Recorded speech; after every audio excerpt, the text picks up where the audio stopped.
It's story time now. Lay down. It's time to rest. Goblins in the Castle by Bruce Coville. Chapter 1. Discovery in the Dungeon. I was found on the drawbridge at Toad-in-a-Cage Castle on a cold December night.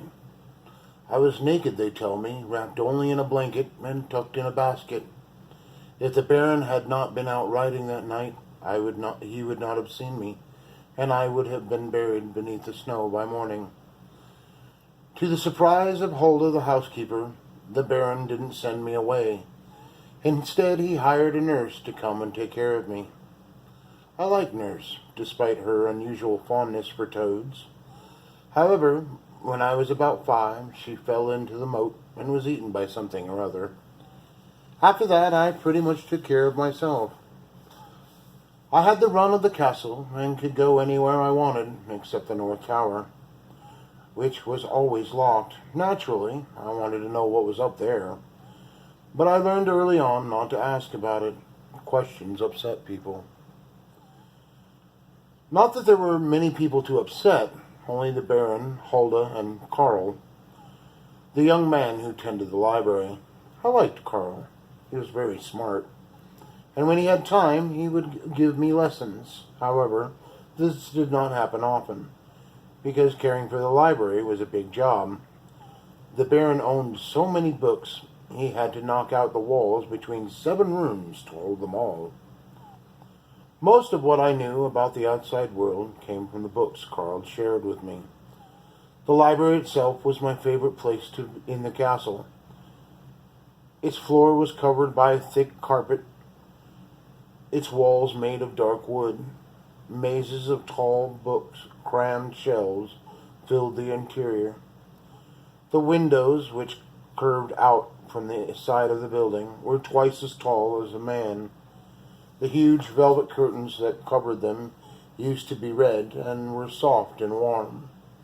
On cold days, I liked to take a book and curl up on one of the sills, wrapping a curtain around me like a blanket. I would alternate between reading and staring out at the distant village, the forest, and the mountains. I often wondered what it was like out there beyond the castle walls that I had never left.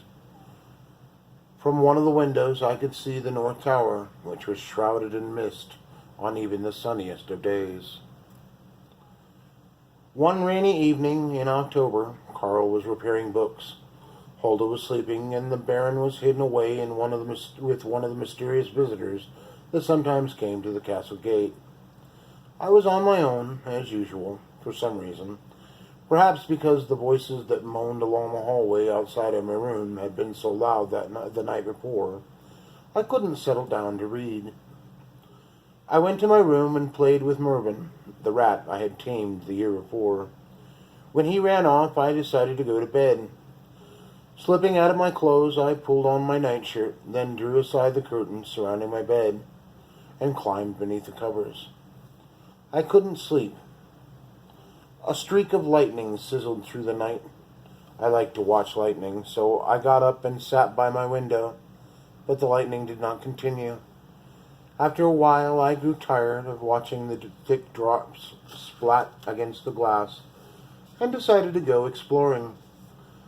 I had been exploring the castle for years and still hadn't discovered everything about it, partly because it was so huge, partly because it had so many secret passages and hidden rooms.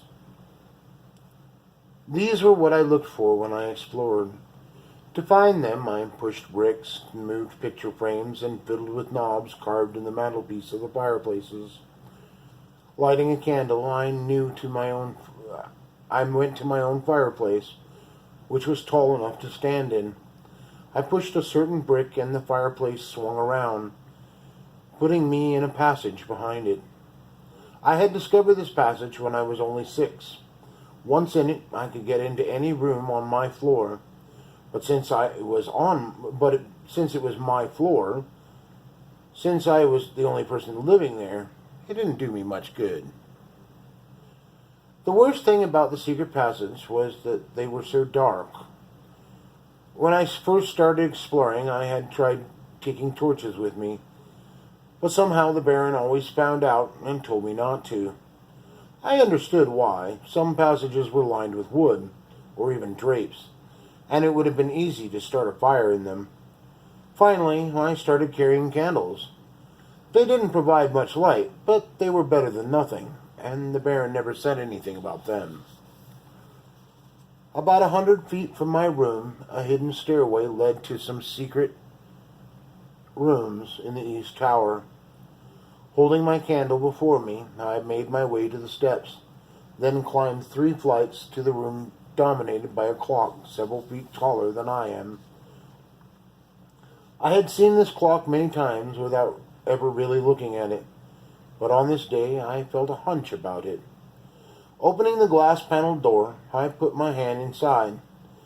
The wood behind the counterweight seemed solid, but when I climbed a chair and moved the hands onto the clock to point straight up, as if it were midnight, I heard a familiar whisper of a sliding panel. The back of the clock had disappeared. I jumped off the chair, squeezing my way through the clock's door. I found myself in a narrow passageway. Keeping one hand against the smooth, cool stone of the wall, I moved slowly forward. Even with the candle, I didn't notice the stairway going down until I put my foot on a spot that wasn't there. The jolt knocked the breath out of me. Had I not been going slowly, I probably would have broken my neck falling down that stairwell, which stretched as far as I could see, no matter how high I lifted the candle. I began to count as I walked, 50 steps, 100 steps, 200 steps. By now I must be down among the wine cellars, 300 steps. I began to wish I had changed back into my clothes. The air was cool down here. I had to be far past the wine cellars now, all the way to the dungeons. I shivered. I had never been to the dungeon before. In fact, I only knew they existed because Carl had told me about them, hinting that they held dark secrets. 400 steps, 450. How far into the earth does the stairway go, I wondered. As I neared the 500th step,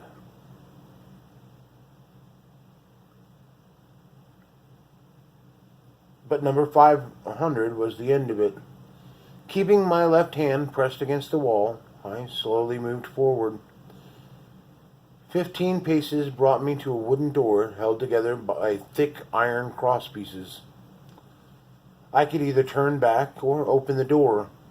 Grasping the latch, which was enormous, I struggled to lift it without making any sound. It's hard to say why I felt a need to move so quietly. I was sure I was alone. But something about moving in darkness inspires silence. Besides, I like to keep secrets. When I managed to lift the latch to the door swung open easily.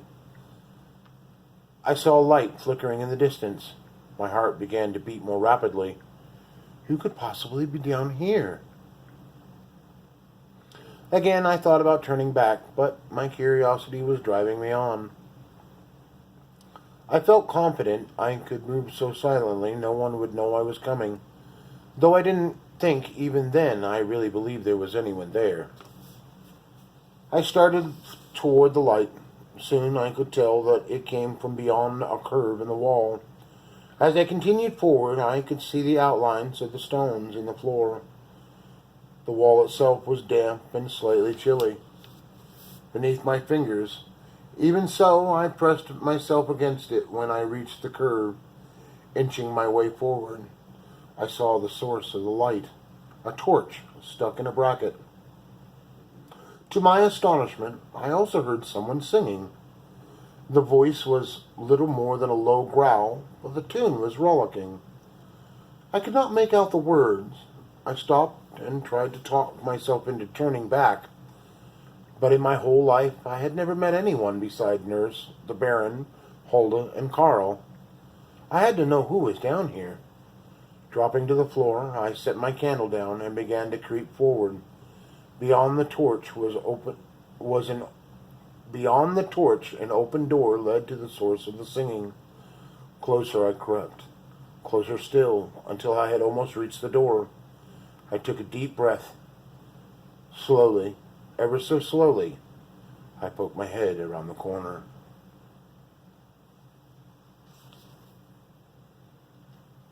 That's it for now. Next time I'll read you chapter 2.